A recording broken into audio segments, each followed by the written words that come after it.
to change the world? Start off by making your bed. If you make your bed every morning, you will have accomplished the first task of the day. It will give you a small sense of pride, and it will encourage you to do another task, and another, and another. And by the end of the day, that one task completed will have turned into many tasks completed. Making your bed will also reinforce the fact that the little things in life matter. If you can't do the little things right, you'll never be able to do the big things right. And if by chance you have a miserable day, you will come home to a bed that is made, that you made. And a made bed gives you encouragement that tomorrow will be better. To pass SEAL training, there are a series of long swims that must be completed. One is the night swim. Before the swim, the instructors joyfully brief the students on all the species of sharks that inhabit the waters off San Clemente. They assure you, however, that no student has ever been eaten by a shark, at least not that they can remember. But you are also taught that if a shark begins to circle your position, stand your ground. Do not swim away. Do not act afraid.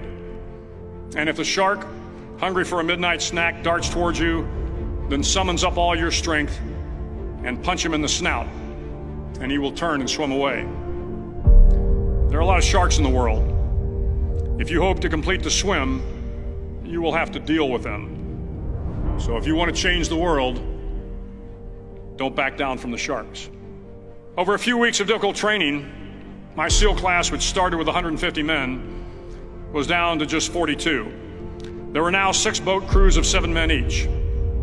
I was in the boat with the tall guys, but the best boat crew we had was made up of the little guys, the Munchkin crew, we called them. No one was over 5'5". The Munchkin boat crew had 1 American Indian, 1 African American, 1 Polish American, 1 Greek American, 1 Italian American, and 2 tough kids from the Midwest. They out-paddled, outran, and outswam all the other boat crews. The big men in the other boat crews would always make good-natured fun of the tiny little flippers the Munchkins put on their tiny little feet prior to every swim. But somehow these little guys from every corner of the nation and the world always had the last laugh, swimming faster than everyone and reaching the shore long before the rest of us. SEAL training was a great equalizer. Nothing mattered but your will to succeed, not your color, not your ethnic background, not your education, not your social status. If you want to change the world, measure a person by the size of their heart, not by the size of their flippers. The 9th week of training is referred to as Hell Week. It is 6 days of no sleep, constant physical and mental harassment, and 1 special day at the Mud Flats.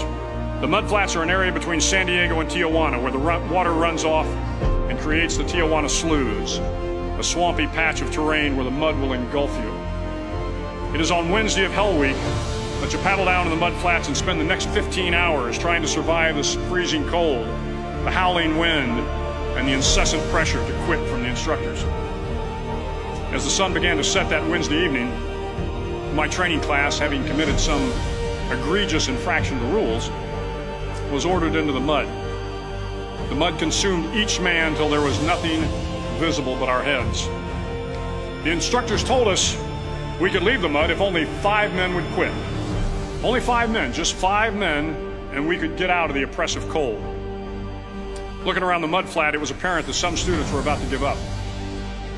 It was still over 8 hours till the sun came up. 8 more hours of bone-chilling cold. The chattering teeth and the shivering moans of the trainees were so loud, it was hard to hear anything. And then one voice began to echo through the night. One voice raised in song. The song was terribly out of tune, but sung with great enthusiasm. One voice became 2, and 2 became 3, and before long, everyone in the class was singing. The instructors threatened us with more time in the mud if we kept up the singing, but the singing persisted, and somehow the mud seemed a little warmer, and the wind a little tamer, and the dawn not so far away. If I have learned anything in my time traveling the world, it is the power of hope. The power of one person, a Washington, a Lincoln, King, Mandela, and even a young girl from Pakistan, Malala. One person can change the world by giving people hope. So if you want to change the world, start each day with a task completed. Find someone to help you through life. Respect everyone. Know that life is not fair and that you will fail often. But if you take some risks, step up when the times are the toughest, face down the bullies, lift up the downtrodden, and never ever give up.